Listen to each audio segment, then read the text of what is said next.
코미디 영화의 제왕으로 불리는 할리우드 톱배우 중 하나로 잘생긴 얼굴에 어울리지 않는 특유의 얼굴 구기기와 과도한 몸짓 덕분에 한국에는 인기 코미디언으로 많이 알려져 있는 그의 이름 짐 캐리. 많은 이들이 그에 대해서 알지만 그의 내면에 숨겨진 성공 스토리는 모르죠. 예요.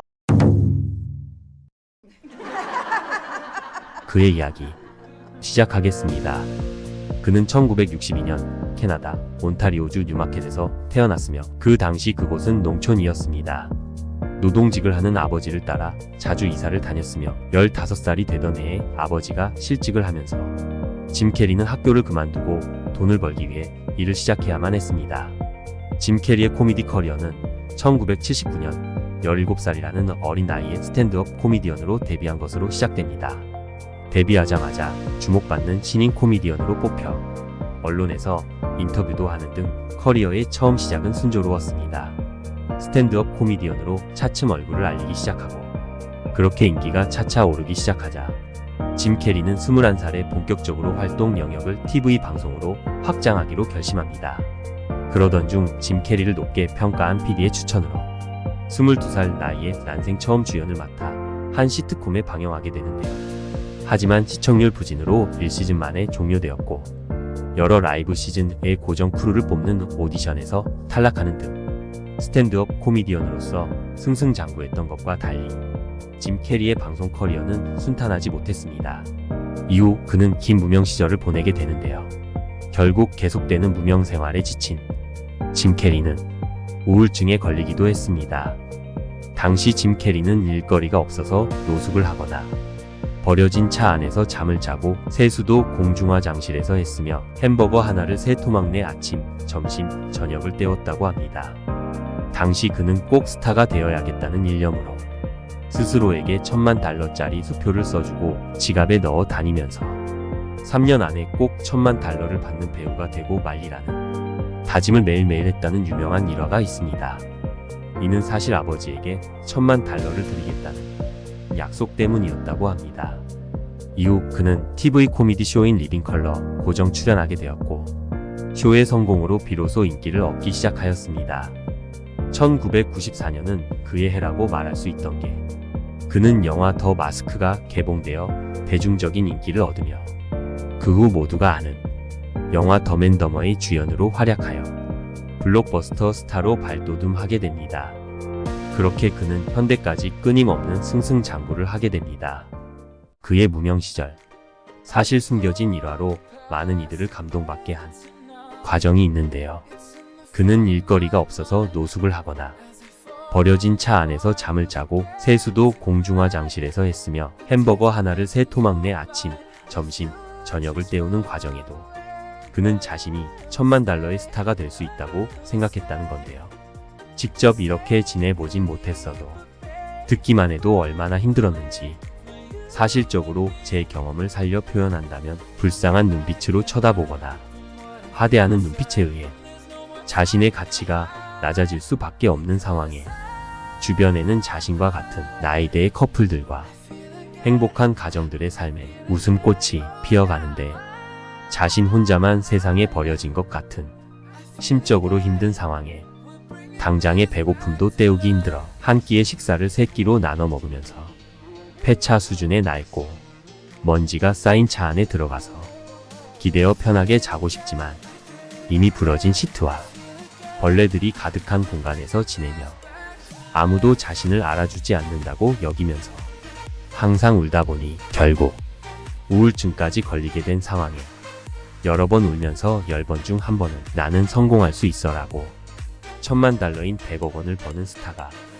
되리라고 다짐하면서 나아가면서 다시 울기를 반복하게 되는 삶이 얼마나 힘들었겠습니까? 하지만 그는 이러한 환경에서도 성공했어. 성공한 사람들을 보면 다들 한 가지 공통점이 있습니다. 근거 없고 과장된 목표를 가능하다고 여기는 마인드. 사실 모두가 알다시피 불확실한 미래를 정확히 설계를 해야 당신이 생각한 미래에 도달하는 것이 이성적으로 가장 합리적인 방법일 것이라고 생각할 것입니다. 오래전에 교육 및 사회심리학의 대가이자 사회적 인지 이론 창시자 엘버트 반두라 미국 심리학회 회장직도 거친 심리학 분야의 전설적인 인물임. 그는 생전에 타인의 행동을 모방하기 위해서는 나도 그런 목표를 할 수 있어 라는 자신감이 있어야 한다고 말했으며, 여기서 새롭게 자기 효능감이라는 개념을 제안했습니다. 즉, 행동이 바뀌기 위해서는 먼저 행동을 바꿀 수 있다는 믿음이 있어야 한다. 왜냐하면 자신이 뭘 할 수 있으리라 생각하지 못하면 그 길은 존재하지 않기 때문이다.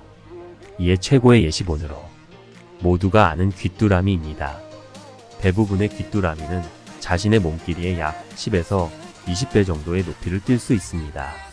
하지만 작은 시험병 안에 들어가 높이를 제한하면 시험병 끝에 계속 부딪히다가 결국 시험병을 나와서는 평생 동안 10배는커녕 5배만큼도 못 뛰게 됩니다.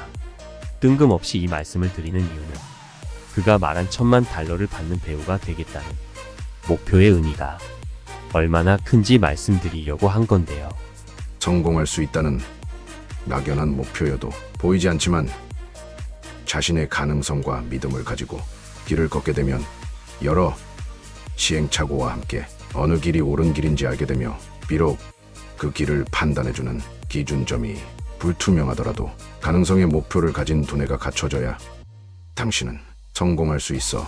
수백만 년 동안 전기를 도입하기까지 그 가능성을 본 사람은 단 한 명이었고, 사과가 떨어지는 장면을 보고 중력에 대한 가능성을 본 사람도 단 한 명이었지. 심지어 중학교 3학년이라는 어린 나이부터 연기를 하고 모두가 20대 청춘을 살아가고 있을 때 길거리에서 방황하며 자신이 $10,000,000를 벌겠다고 버려진 차 안에서 자며 7년간 고통 속에서 꿈을 간직한 사람도 단 한 사람이었지. 모두가 가능성부터 시작했고 그에 대한 믿음이었지. 아무리 막연해 보이더라도 가능성을 믿고 자신의 잠재력을 믿으며 그저 신뢰하고 나아가는 것, 그게 바로 성공의 비결이야. 당신은 당신만이 모르지만 당신의 잠재력은 그 누구도 알 수 없고 함부로 판단할 수 없는 하나의 원석입니다. 그걸 어떻게 가다듬느냐에 따라 가치가 달라진다는 말은 누구나 알겠지만, 원석 내부를 무엇으로 간직하느냐는 당신에게 달렸으며, 원석을 가다듬기 전에 당신은 무슨 보석이 될 것인지 선택이 가능하다는 것을 잊지 마십시오.